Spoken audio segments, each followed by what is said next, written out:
Olá, boa tarde. Eu sou Zilma, sou casada, tenho 2 filhos e trabalho como auditora de controle externo da área de tecnologia da informação. E há 4 anos sou estudante de logosofia.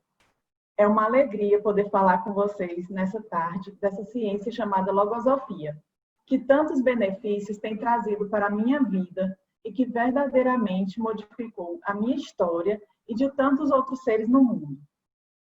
Falando em mundo, aprendi com a logosofia que existem dois: este que nos cerca e onde vivemos, e outro que está dentro de cada um. Sabem que mundo é esse? É o nosso mundo interno. E vocês sabiam que ele é tão vasto quanto este mundo que conhecemos? Vocês já observaram que às vezes dizemos ou fazemos algo até para as pessoas que mais amamos e depois nos arrependemos? Já aconteceu isso com vocês? Por isso o questionamento: quem domina meu mundo interno? Para responder a essa pergunta, vamos nos utilizar de conhecimentos da logosofia, ciência de autoconhecimento e de autoaperfeiçoamento que surgiu em 1930 na Argentina, trazida ao mundo pelo pensador Carlos Bernardo González Pecotti. Esse pensador criou a Fundação Logosófica, que é uma instituição de direito privado, sem fins lucrativos, políticos ou religiosos, reconhecida como entidade de utilidade pública pelo governo dos países onde ela atua, inclusive no Brasil, pelos altos benefícios que seus conhecimentos proporcionam para o indivíduo e para a sociedade. Hoje serão compartilhados alguns recursos, alguns conhecimentos que nós fomos aprendendo ao longo dessa jornada de estudo de logosofia.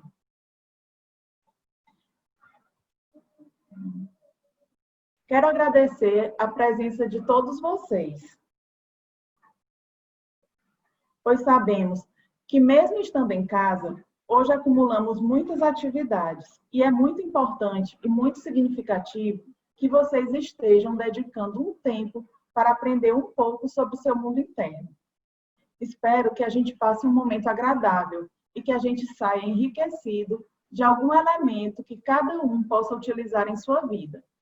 Para tratar do tema Quem domina meu mundo interno, trouxe comigo alguns colegas estudantes de logosofia: Isabelle Amorim, Francisco Júnior, Janaíne Carvalho e Rafael Ferreira, que vão compartilhar conosco alguns resultados de seus estudos de logosofia.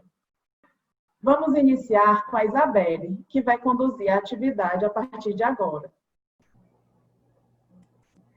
Oi, gente, boa tarde. Eu estou muito feliz com a presença de todos vocês. Como a Zilma falou, meu nome é Isabelle, eu tenho 21 anos, sou acadêmica de medicina na Universidade Estadual aqui do Piauí e eu estudo a ciência logosófica há um pouco mais de 2 anos. E para mim, resumidamente, estudar logosofia significa estudar a minha vida. Sendo assim, é um estudo muito importante, um estudo diário e um estudo um pouco diferente do estudo da medicina. Uma da diferença, por exemplo, é que na medicina, via de regra, com 6 anos você se forma. E na logosofia, como eu falei para vocês, por se tratar de um estudo da vida e para a vida, não é bem assim. Essa atividade, a Hora do Conto, a gente realizava ela presencialmente aqui em Teresina. Mas como estamos vivendo uma realidade de isolamento social, nos adaptamos para fazê-la de forma virtual. O autor da logosofia, ele escreveu um de seus livros em forma de contos, que é esse aqui, o Intermédio Logosófico, que esse ano está fazendo 70 anos desde sua publicação. E o que é mais interessante que vocês vão poder comprovar hoje é que, apesar de ter sido publicado há 70 anos atrás, os temas dos contos presentes nesse livro ainda são atuais. E uma coisa que eu gosto muito nesse livro são as analogias presentes neles. Essas analogias me permitem vivenciar e aplicar com mais facilidade os ensinamentos logosóficos em meu dia a dia, em minha vida. Então, como que vai funcionar a atividade? Iremos iniciar fazendo a leitura do conto, cujo título é Experiência Instrutiva. E eu conto com a participação de vocês através do chat. Contaremos também com a participação, como a Zima falou, de 3 outros estudantes de logosofia, que também falarão o que chamou mais a atenção deles nesse conto. E eu também vou falar um pouco dessas minhas movimentações internas provocadas pelo conto. Mas reforço que a participação de vocês através do chat vai ser muito importante para a nossa atividade. Eu sei que nós nos distraímos com uma certa facilidade, mas peço que deem credibilidade ao conto e leiam com atenção. Eu, particularmente, encontrei muito dele em mim e me identifiquei bastante com ele. E quando eu estava lendo, eu também identifiquei um pouco de alguns amigos e familiares que eu sei que estão presentes aqui. Então, dito isso, vamos dar credibilidade ao conto e lê-lo com atenção.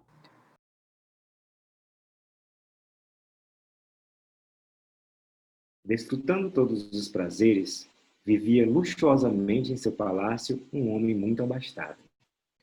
Era dono e senhor da região, em cujos dilatados confins se estendiam bosques e selvas quase impenetráveis, que ele jamais permitiu fossem explorados.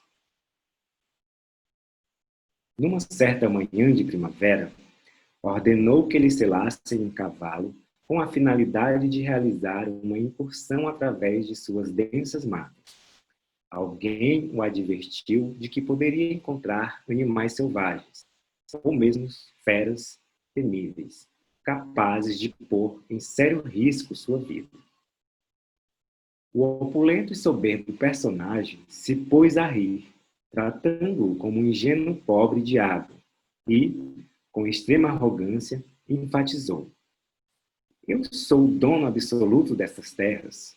Nada nem ninguém ousará perturbar a minha excursão. Dito isso, partiu a galope. Atravessou uma vasta e formosa pradaria, penetrando em seguida em largas trilhas, de início salpicadas por escassa vegetação, mas que, pouco a pouco, se iam estreitando e fechando de forma intranquilizadora. Sem se amedrontar, prosseguiu a marcha durante várias horas. Introduziu-se num espesso bosque e, ao chegar a uma clareira, deteve-se para descansar. Afrouxou a cilha de seu alazão e, extraindo de seus alforjes diversos alimentos, comeu-os com singular apetite. Aproveitando o convite propício da hora e a tibieza do sol, deitou-se para repousar sobre a fresca relva. Contemplava distraidamente as ramagens retorcidas de uma árvore gigantesca, quando de repente viu deslizar por seu tronco, lentamente, uma víbora descomunal que, num instante, tinha se aproximado dele até uma distância temerária. Quando já suficientemente refeito da impressão paralisante que o tomara, o indiscutível dono daqueles matagais sacou seu revólver e o descarregou sobre o temível ofídio até a última bala que tinha. Sem mais desejo de dormir, sentou-se sobre as peças do arreio de seu cavalo. Mas não era sem fundamento a advertência que lhe tinham feito antes de partir. Com efeito, não passou muito tempo sem que ouvisse o rugido de uma fera e pôde observar que, de todas as direções, pequenos animais cruzavam a clareira em busca de refúgio. Ergueu-se imediatamente, e um calafrio comoveu-o da cabeça aos pés. Excitado pelo medo, o soberbo imperador do latifúndio selou o corcel com invejável rapidez. Partiu a galope, mas, desafortunadamente, tinha tomado um caminho sem saída. A fera continuava rugindo, cada vez com mais força, cada vez mais perto do ouvido que escutava com crescente desespero. E agora, o que eu faço? Disse para si, cheio de terror. Se subo numa árvore, a fera destrói minha montaria. E depois, como é que eu vou embora? Se fico em cima dela, destrói também a mim, pois estou desarmado. Compreendeu, então, claramente, a enorme diferença que existe entre proclamar-se dono de algo e possuir o domínio desse algo. Nessa reflexão, Ele se achava quando, dentre a mata fechada, apareceu a cabeça da fera, cujos rosnados e ameaças com a pata deixavam interpretar facilmente suas intenções. Que fazer? De nada valeriam súplicas e promessas. A fera não atende nem entende razões. Saltando sobre o cavalo, a fera o matou e devorou com fome feroz. Repleto o ventre, lambia já sem maior apetite os coágulos e restos espalhados, quando, de repente, pareceu reparar no homem que ali permanecia, rígido um cogumelo. Aproximou-se dele, contemplou-o por um instante e disse-ia que pensava. Como sobremesa, você não está nada mal. Seu apetite, porém, havia ficado fartamente satisfeito. Após alguns segundos, longos como séculos, a fera começou a se afastar sem pressa, virando a cabeça de vez em quando, como que para não perdê-lo de vista. O infeliz, pasmado de terror, não deixava de maldizer internamente o instante em que lhe ocorreu penetrar tão mal preparado em seus domínios. Angustiado pela hora e pelo lugar, crescia-lhe um lamento interno, como as sombras que começam a cobrir o bosque. Mas a providência pareceu compadecer-se do desamparado, porque pouco depois apareceram vários homens de sua criadagem, montados e bem providos de armas, os quais, inquietados pela demora de seu senhor, tinham organizado uma angustiosa busca. Como o magnata do relato, o que quase ninguém pensa é que, para internar-se em regiões desconhecidas, qualquer que seja sua natureza, é preciso tomar as providências e precauções que lhes são próprias.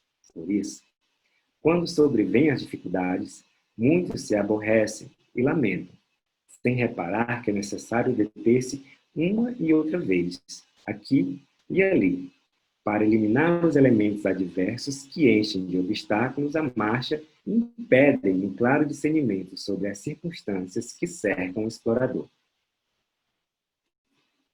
Pois bem, a via analógica mostra claramente que algo similar ocorre com frequência nos bosques mentais. Estes, devido ao abandono de seus donos, cobrem-se de mato e emaranhadas trepadeiras, fechando-se em temíveis espessuras. Não falta quem, ignorante dessa circunstância e recordando a posse dessa extensão interna, decida penetrar nela. E é então que aparece a fera que o devora ou, no melhor dos casos, o faz fugir apavorado.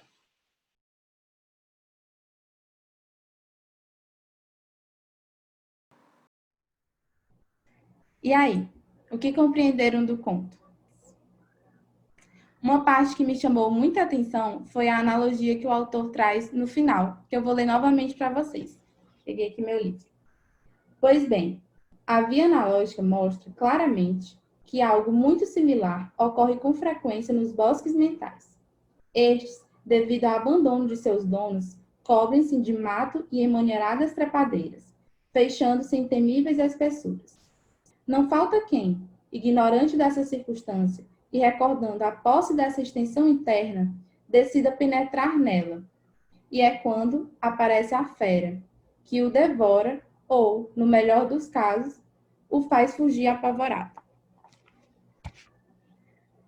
O autor fala, nesse trecho, de feras que habitam os bosques mentais. Que feras são essas que atacam o meu interno? Seriam feras mentais? E o que seriam essas feras mentais? Será que poderia ser a falta de vontade? Aquela função soneca do celular que acaba virando 2 horas e impedindo que a gente passe o que havíamos planejado? Será que essa fera mental poderia ser a vaidade, a impulsividade, o desespero? Afinal, quem são essas feras mentais que, pelo visto, nos roubam tempo, vida e felicidade? Essas foram algumas das perguntas que eu fiz para mim quando eu fiz a leitura do conto. E eu pergunto a vocês, Já identificaram a atuação de alguma fera dessa no seu bosque mental? Conseguem identificar o malefício provocado pela atuação dessas feras? Vocês podem responder pelo chat, tá, gente? Já pensaram em conseguir combater, ou seja, lutar contra essas feras? Janaíne, você tem lutado contra alguma dessas feras mentais?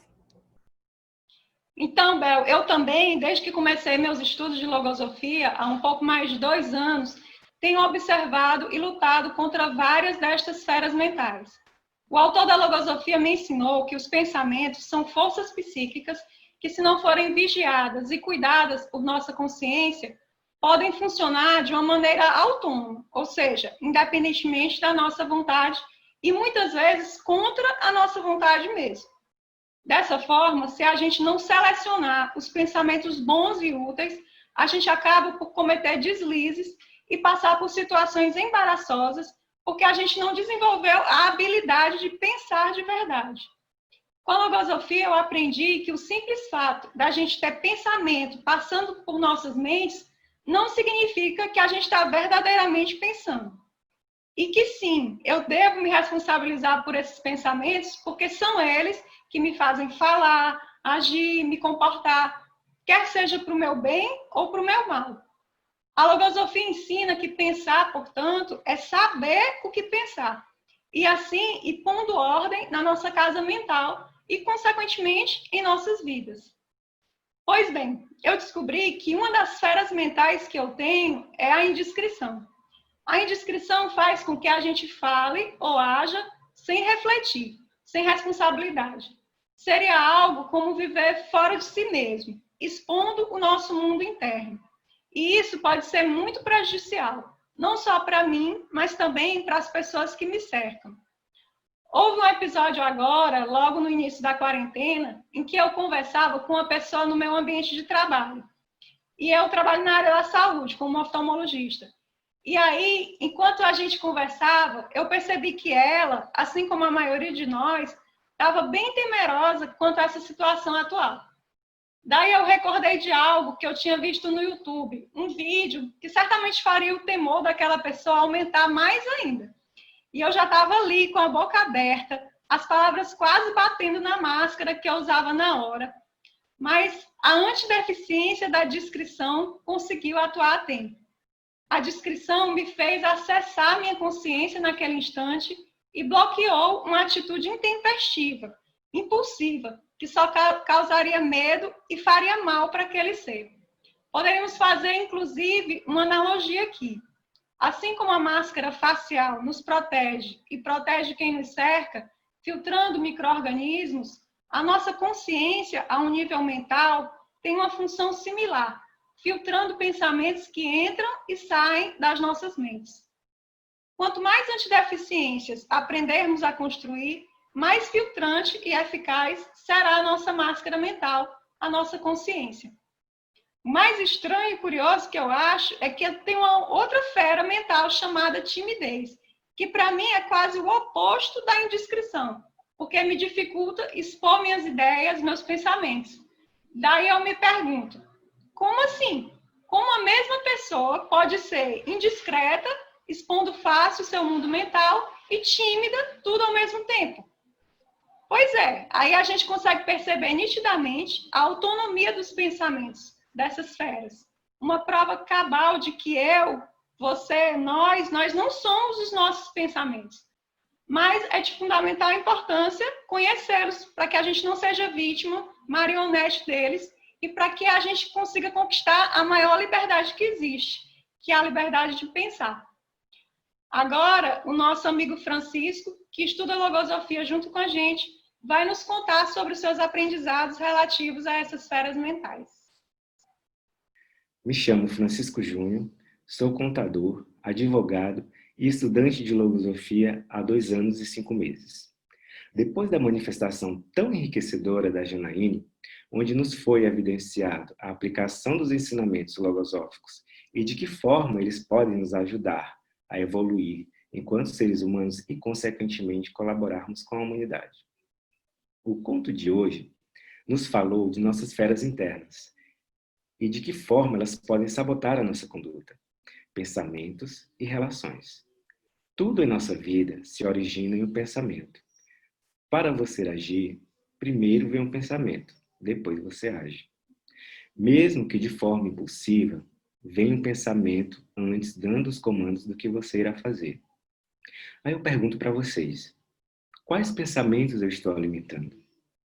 Bem, a logosofia está aqui para nos ajudar a identificar esses pensamentos e aprendermos a domá-los, como se fosse uma espécie de manual de instruções, de como usar os nossos pensamentos a nosso favor. E isso irá se refletir em todos os âmbitos de nossas vidas, seja pessoal, familiar, profissional, dentre outros. Mas o que eu posso fazer para combater esses pensamentos? Vocês devem estar se perguntando isso agora, não é isso? Existe na obra logosófica um livro chamado Deficiências e Propensões do Ser Humano, que é este aqui que eu mostro para vocês agora. Ele pode ser baixado gratuitamente no site da Fundação Logosófica. Nele, eu pude identificar deficiências que eu mesmo desconhecia e erroneamente classificava como qualidades. E de que forma eu poderia combatê-las, que seriam as antideficiências. Como nos foi mostrado no conto, para enfrentarmos nossas feras, primeiramente devemos conhecê-las e, a partir daí, procurar o arsenal adequado para derrotá-lo. É como uma espécie de boss, chefão aí que a gente conhece nos games. Você precisa saber o ponto fraco dele ou a arma ideal que causa mais dano, para mudar de fase, não é isso? Então, assim é com a nossa mente. Sabendo como usá-la em nosso benefício, mudaremos de fase com mais facilidade. E deixaremos de gastar energia desnecessária combatendo feras, já que saberemos o ponto fraco e seremos mais pontuais e incisivos ao combatê-las. Agora, o Rafael vai nos falar mais um pouco de como poderíamos combater essas feras mentais que habitam em nossa mente. Olá, me chamo Rafael, sou formado em computação, trabalho desenvolvendo sistemas de computador, sou casado, tenho 2 filhos e também sou estudante de logosofia. Enquanto ouvi o conto, surgiram várias perguntas em minha mente. O que são feras mentais? Tenho feras mentais em minha mente? Como faço para identificar essas feras? Como fazer para expulsar essas feras da minha mente? Muitos questionamentos, não é mesmo? Mas como faço para encontrar a resposta para essa e outras perguntas que surgem em minha vida? Será que encontro essas respostas se pesquisar no Google? Acredito que não. Essas perguntas são diferentes das perguntas cotidianas, porque se referem à minha vida, mais precisamente ao meu interno.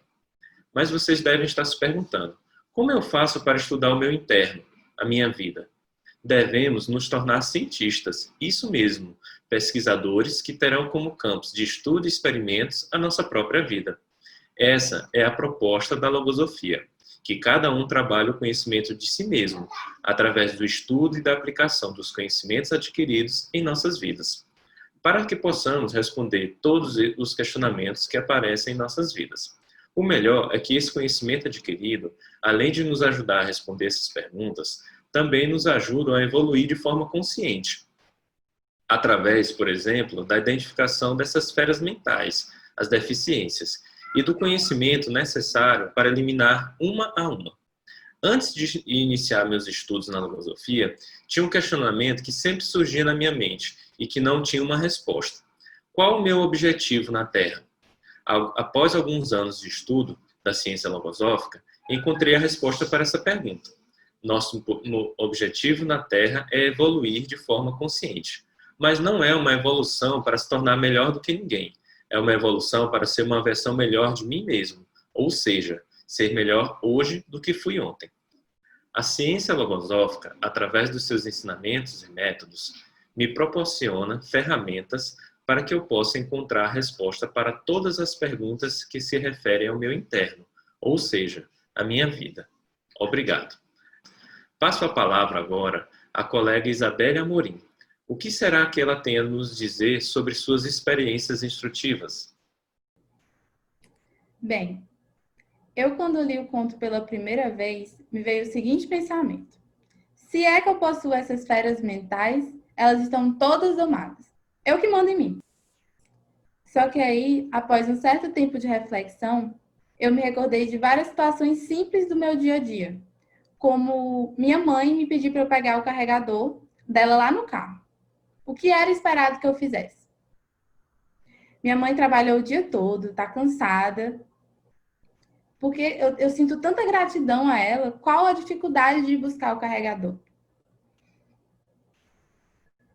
Se eu tivesse essa defesa naquele momento, eu teria ido lá, pegar o carregador e vivenciado um momento de felicidade em poder estar de uma forma simples ajudando a minha mãe. Mas manifestou em mim a fera da impulsividade. E o que será que eu fiz contra essa fera? Nada. Pois para mim, essa fera estava domada. E aí eu resmunguei. Ah, mãe, toda vez sou eu que tenho que ir buscar esse seu carregador. E a minha casa é de andar, né? Eu já imaginei logo a escada, que viraram assim uns 10 andares. Foi aí que outra fera atacou, a fera da falta de vontade. E tentando se livrar dessa função de ter que pegar esse carregador, eu falei novamente. Mãe, a senhora deveria ir lá pegar o carregador para da próxima vez a senhora não esquecer. Eu fui buscar o carregador, né, por questões hierárquicas mesmo. Mas junto comigo foi outra fera, a fera da irritabilidade. Eu saí falando alto, batendo porta. O primeiro pensamento que passasse na minha mente, ele era externalizado. Com raiva eu peguei esse carregador, com raiva entreguei para a mamãe.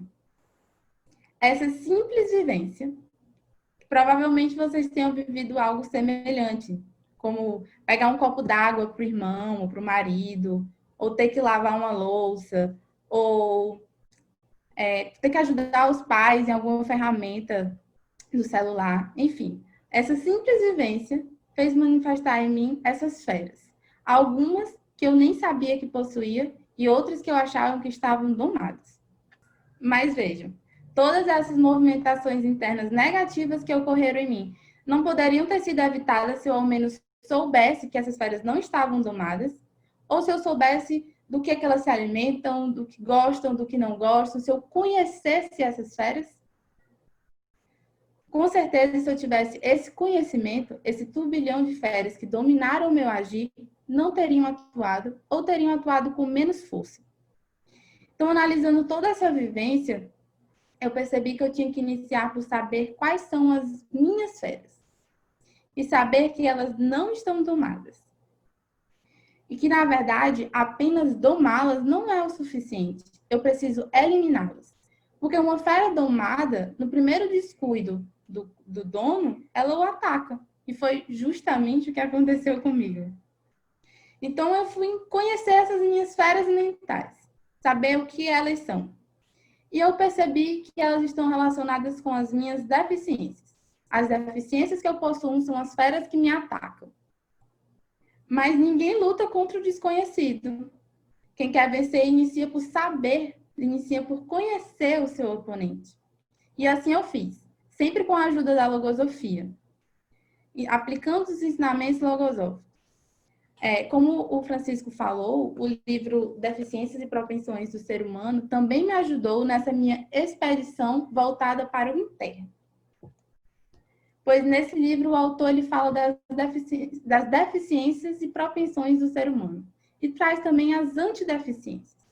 E eu fui estudar as deficiências que eu identifiquei em mim: a impulsividade, a falta de vontade, a irritabilidade, a desobediência. Enfim, eu fui estudar todas essas deficiências e lutar contra elas. Porque ninguém muda o que não conhece, o que não sabe que existe. É preciso conhecer para a gente conseguir mudar. Ou seja, eu preciso conhecer esse meu mundo interno. Mundo interno? E o que é esse mundo interno? O mundo interno é eu saber que eu tenho 2 rins, que o fígado fica do lado direito. Não. Eu falei que o estudo da logosofia era diferente do estudo da medicina. Conhecer esse mundo interno é eu conhecer as minhas deficiências, eu conhecer as minhas virtudes, eu saber ampliar essas virtudes, eu saber o que me rouba tempo, o que me rouba felicidade, o que me traz a verdadeira felicidade. Eu faço uma analogia do meu mundo interno com um quebra-cabeça. Como que é mais fácil eu chegar naquela imagem final do quebra-cabeça, que no meu mundo interno eu chamo de arquétipo? Com um quebra-cabeça com as peças todas bagunçadas, ou com elas já organizadas, separadas mais ou menos pela cor. Depois que eu organizo esse meu quebra-cabeça, não fica mais fácil de eu saber quais são as peças que estão faltando e quais são as peças que estão sobrando porque não pertencem ao meu quebra-cabeça? É exatamente assim no meu mundo interno. Eu preciso identificar quais são as peças que estão faltando, identificar quais são as virtudes que eu não possuo e colocar essas pecinhas das virtudes no lugar das pecinhas que estão sobrando ou daquelas pecinhas que apenas aparentam se encaixar, que são as peças da deficiência. Um exemplo. Eu identifiquei em mim o pensamento de deficiência da impaciência. O que é que eu tenho que fazer? Eu tenho que buscar conquistar a pecinha da paciência inteligente. Porque a paciência inteligente é a antideficiência da impaciência. Ou seja, eu vou substituir a pecinha da deficiência pela pecinha da virtude, da minha qualidade. Ficou claro, então, que eu preciso ter conhecimento do que eu possuo e do que eu não possuo. Pois, como o conto traz, existe uma enorme diferença entre proclamar-se dono de algo e possuir domínio de algo. Para ter domínio, é necessário conhecer. E conhecer esse meu mundo interno tem me ajudado bastante na convivência com a minha família, com os meus amigos, colegas de universidade, enfim, com todos que me cercam. E tem ajudado também na convivência comigo mesma. Mas, por não se tratar de uma receita milagrosa ou algo físico, como simplesmente chegar e atirar numa fera, e sim se tratar de um processo, de uma luta interna. Apesar dos meus esforços, às vezes essas feras ainda atuam em meu bosque mental. Mas à medida que eu vou estudando, combatendo essas deficiências, impedindo a atuação dessas feras, elas vão diminuindo. E eu experimento uma felicidade interna intensa. E essa felicidade é um dos motivos de eu estar aqui hoje, enfrentando mais uma fera, a fera da timidez. Estou aqui lutando contra os pensamentos da timidez, porque eu gostaria muito que vocês experimentassem também dessa felicidade. E eu estou muito feliz com a presença de vocês. Era isso que queríamos passar para vocês. Um pouco do que nós, como estudantes de logosofia, estamos vivenciando na luta contra nossas feras, contra as nossas deficiências. E falar que não é estranho ter essas deficiências. Todos nós possuímos.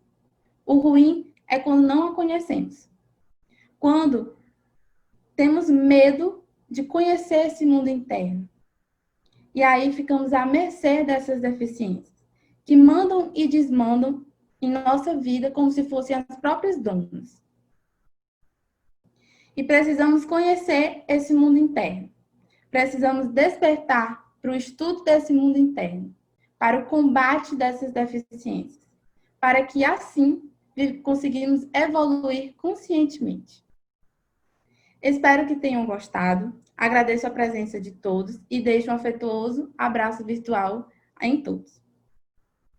Retorno a palavra para a Zilma, que irá finalizar e dar algumas informações para vocês. Muito bom ouvir esse conto e as vivências de nossos estudantes, não? Como vocês viram, as feras existentes em nosso mundo interno são chamadas na logosofia de deficiências psicológicas e é apresentado um método para administrar um antídoto chamado antideficiência para cada uma. E assim, uma a uma, depois de conhecidas as nossas feras, passamos a combatê-las e assim a dominar o nosso mundo interno. Espero que essa conversa já tenha mexido um pouco no seu mundo interno e despertado a vontade de conhecê-lo melhor e de aperfeiçoá-lo. Quem se interessou e quer conhecer essa ciência que estuda o mundo interno e ensina a dominá-lo, pode acessar o site da Fundação Logosófica e fazer download gratuito dos livros de logosofia. Com esses livros, você pode realizar um estudo individual do conhecimento logosófico e começar a fazer suas primeiras incursões no seu mundo interno. A logosofia recomenda também o estudo coletivo, que pode ser realizado nas diversas sedes da Fundação Logosófica pelo Brasil e pelo mundo.